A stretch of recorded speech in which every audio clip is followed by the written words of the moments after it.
As estatísticas sobre o autismo são crescentes, não só no Brasil, mas no mundo inteiro. As pessoas hoje praticamente vivemos uma epidemia de autismo.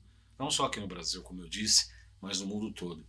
E aí, quando as pessoas vão fazer exames em relação aos filhos, de repente percebem-se que também os pais têm um espectro autista, porque o autismo, na verdade, tem um espectro de várias ramificações, várias intensidades. E é importante saber cada uma delas, né? Cada uma delas, até onde vai. E aí, quando vai se fazer o exame com o filho, percebe-se que também o adulto tem um espectro autista. Como saber?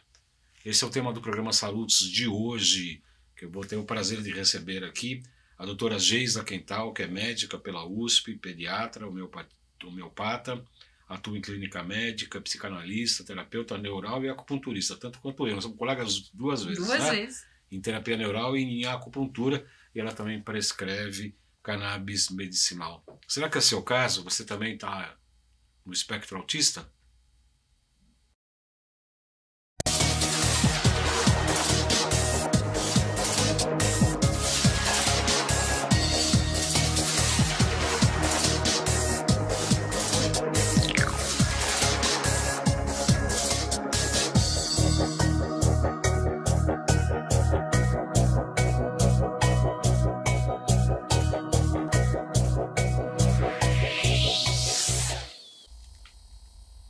Começa aqui mais um Salutes, um programa que visa o resgate das medicinas tradicionais e ancestrais, como a medicina chinesa, a acupuntura, que é minha especialidade clínica, e também da nossa entrevistada de hoje, mas também a medicina ayurvédica, tibetana, indígena, que recentemente entrevistamos o índio Awapó, Kleber Awapó, que é o primeiro índio com PhD em naturopatia. Tem mais um programa que vai para o ar logo no início do próximo mês. Falamos agora pela Claro via Embratel, canal 3, Vivo Fibra, canal 239, nossa TV Com Brasil, canal 20.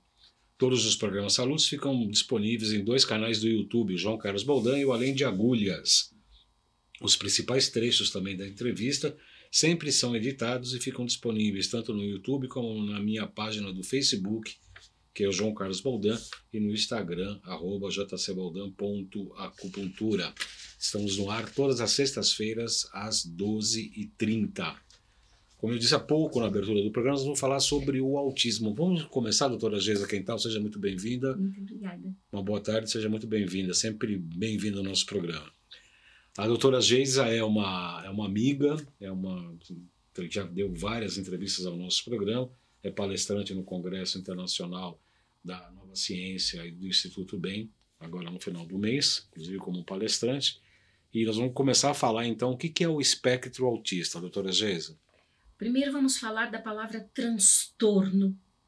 Transtorno significa dor, sofrimento. Então qualquer transtorno, se você tiver um transtorno no seu joelho, isso vai te causar dor e sofrimento. Espectro significa que cada um tem um único, diferente. Tem até algumas coisas em comum que nós vamos falar hoje para que as pessoas possam se reconhecer ou não. E autismo significa auto, dentro, voltado para si.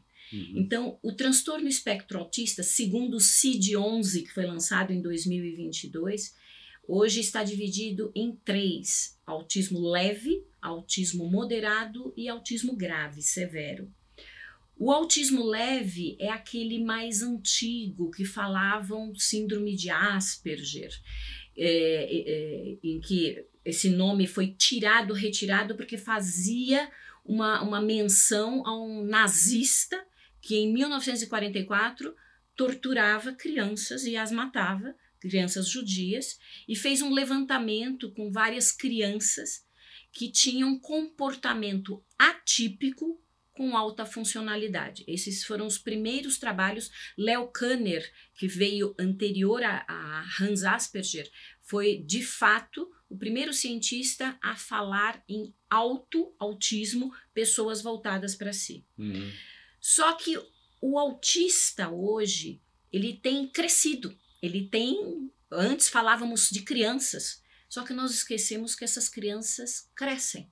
E além do mais, Nós temos, por causa do espectro, um autismo muito leve. Eu pego juízes autistas, médicos, cheio de médico autista, cheio de médico, sabe? Eu pego muitas pessoas adultas que, ao trazer a criança para uma avaliação, começamos a conversar sobre os principais sinais e sintomas e eles se descobrem. Fazemos alguns exames e é confirmado. Que faz parte desse espectro. Que faz parte do espectro. É muito complicado. Quais são os principais indicadores ou coisas muito simples que uma determinada pessoa possa ter no seu comportamento cotidiano e em que possa identificar dentro dessa faixa do espectro autista, doutora? Falando especificamente de autismo adulto, são aquelas pessoas, mais homens do que mulheres, lembrando que o autismo acontece 4 vezes mais em homem do que mulheres, que são mais introspectivos, preferem estar sozinhos, têm muita dificuldade de relacionamento social. Eu peguei essa semana um homem de 56 anos e eu perguntei, seu estado civil? Ele falou, solteiro. Eu falei, teve algum relacionamento estável? Nunca. Nunca. O relacionamento mais duradouro que eu tive foram 8 meses. Ele tem 56 anos. E isso é muito comum. Só que eu pego autistas que se casaram, autistas que têm filhos. Com relação estável, Com inclusive. relação estável, inclusive. Mas é menos comum, porque eles são muito impacientes, irritadiços, mais intolerantes, muito sensíveis, sensíveis à luminosidade, sensíveis ao som. Eles não aguentam barulho de criança, de filho, eles não aguentam, se trancam no quarto, gostam mais de estar sozinhos e não participar das festas familiares. Estão sempre mais isolados, tem hiperfoco, é aquela pessoa que fica ali trabalhando, a casa está caindo, está pegando fogo, a criança está se queimando na cozinha e ele não está se dando conta, não está percebendo. Não está focado. Não está focado. Você sabe o que você está me fazendo lembrar, doutora Geisa? Eu atendi uma pessoa com diagnóstico era ainda Asperger e tinha essa questão hiperfoco que a senhora está falando. A pessoa tinha muita dificuldade de relacionamento, era difícil, muito difícil o tratamento, mas em eletrônica, aliás, o próprio Messi, né? O Lionel Messi. O Messi é um gênio e ele está dentro do espectro, mas no futebol é um dos melhores do mundo. E esse rapaz em especial entrava lá e entrava no teu celular, já fazia determinadas coisas, você falava, mas como que você está fazendo isso? O Bill Gates e o Steve Jobs, que foram amigos na adolescência, nenhum deles fez faculdade. Eles juntos numa garagem começaram a mexer em informática numa época em que eles realmente deram à luz à informática. Gênios, grande gênio. O Steve Jobs, ele era irascível, ele era aquele cara que ninguém conseguia se relacionar. Pra você ter uma ideia, ele tinha uma mansão nos Estados Unidos, ele era casado, vazia, porque ele não queria nada. Perto. Aí em uma determinada vez que ele foi para a Europa dar uma aula, uma palestra, a esposa mobiliou, porque mulheres adoram mobiliar, sabe? Mobiliou. Quando ele chegou, ele teve um piti, que é comum no autista também. Autismo, mesmo adulto, tem piti. É contrariado, eles costumam ficar, eles são explosivos. Até porque eles, por causa do hiperfoco, eles não aguentam ser tirados da situação que lhes dá segurança. Que é o foco, que é o foco da concentração. Exatamente. Você pode observar que eles só falam de um único assunto, As crianças, a gente vê a história do dinossauro, só fala de dinossauro. Mas eu pego muitos adultos que gostam de música. O único assunto é música. Só gostam de cinema. O único assunto é cinema, sabe? Então gostam de informática. O único assunto é informática. Eles não conseguem ir para outros assuntos. Então, nós sabemos que essa questão leva a problemas de relacionamento. São pessoas que muitas vezes pulam de empregos porque têm dificuldade de se relacionar com os colegas e vivem bullying mesmo adultos. Ou seja, inclusive, uma característica do autismo é não entender abstração. Então, eles são muito concretos. Eu ouvi eu ouvi da minha funcionária uma determinada observação. Olha, a minha igreja vai votar neste candidato a presidente. Se votar no outro candidato, nós vamos para o inferno.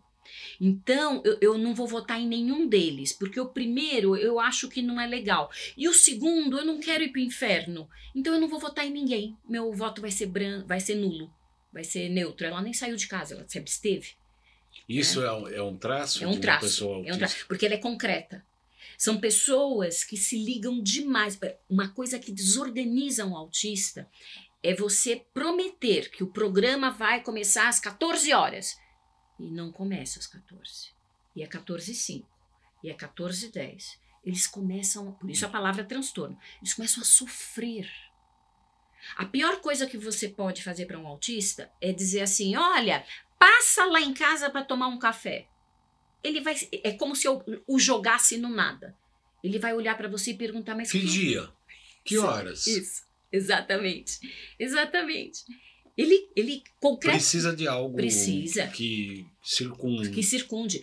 Da mesma forma que tem muitos autistas que não toleram o toque, mas eles não toleram porque eles têm hiperestesia. Eles têm aquele super olfato, eles sentem os odores de todos os lugares, o som, qualquer coisa eles estão pondo a mão que eles não aguentam. Eles também têm sensibilidade ao toque. Então, muitas deles, eles não querem o toque. Ou tem aqueles que toda hora quer tocar você. Também, então, tem essa questão. Uma coisa muito importante para um autista é quando ele tem o piti, porque ele se percebe explodindo, e é sempre desproporcional.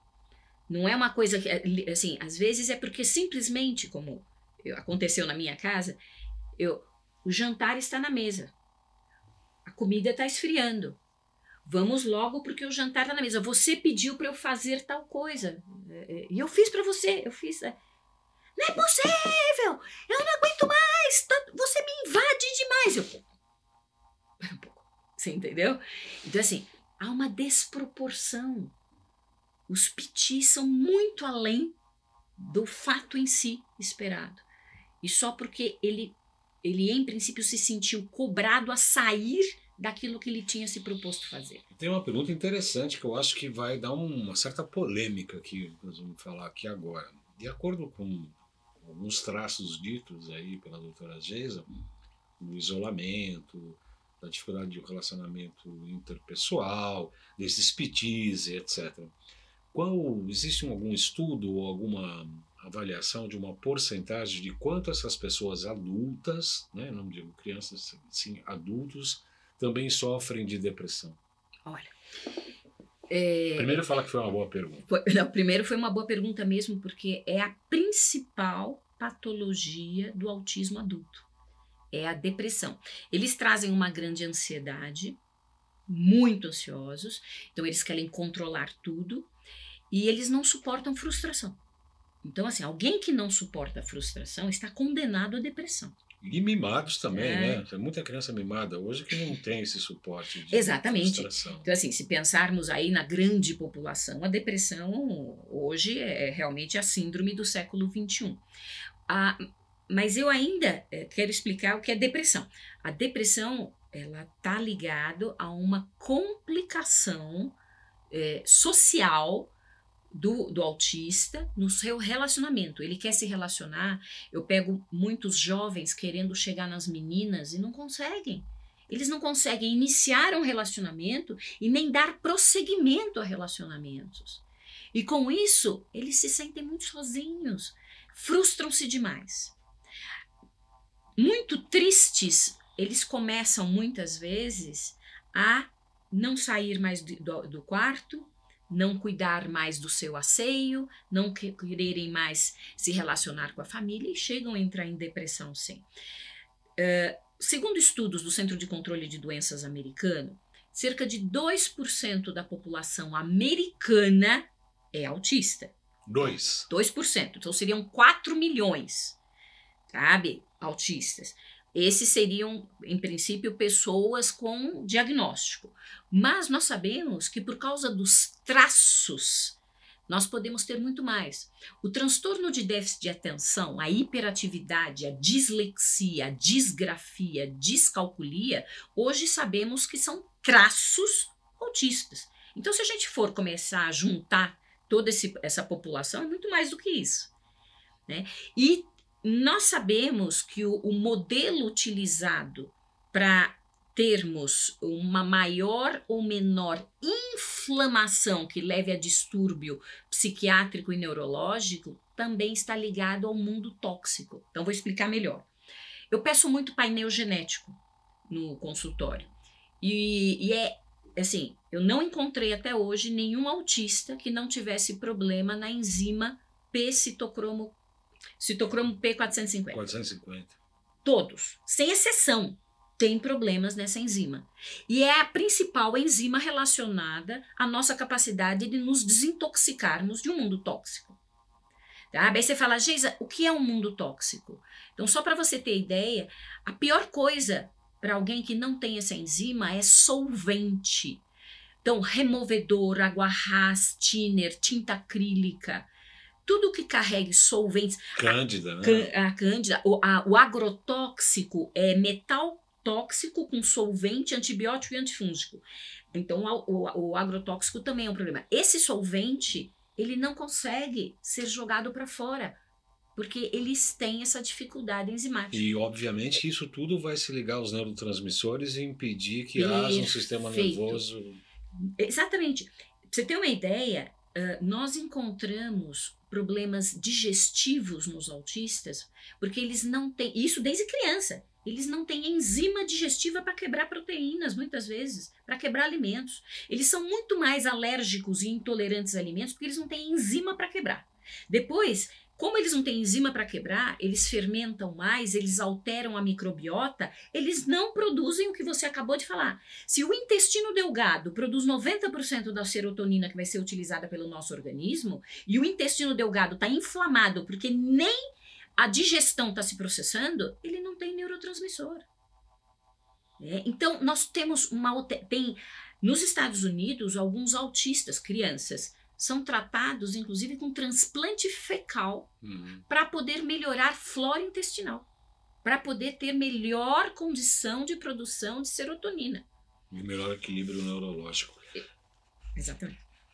Eu quero aqui anunciar o primeiro Congresso Internacional da Nova Ciência. Vou pedir para o Arnaldo colocar para a gente aí nosso slide exatamente, 25, 26 e 27 de novembro, aqui em São Paulo. Maior congresso de Biofísica, Tecnologia e Medicina Integrativa do Brasil, Saúde, Ciência e Tecnologia, entre 25 e 27 de novembro. As informações, né, para inscrições com a Gracinha da Laurin, pelo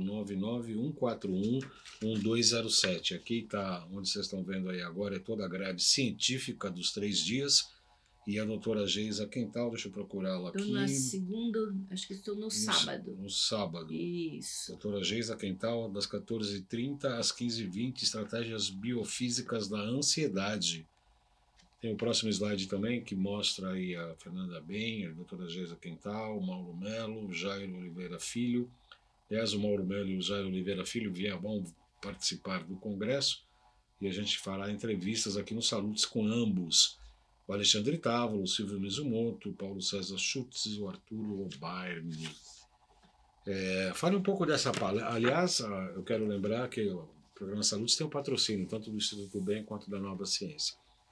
Gostaria que a senhora falasse um pouco dessa palestra aí. Ansiedade, quer dizer, estamos falando um pouco do espectro autista no adulto e também a ansiedade é uma dos principais sinais daí. Então, assim, primeiro entender o que é a ansiedade, né? A ansiedade é um comportamento muito ligado à tentativa de controlar o futuro e o que pode vir, inclusive, de errado.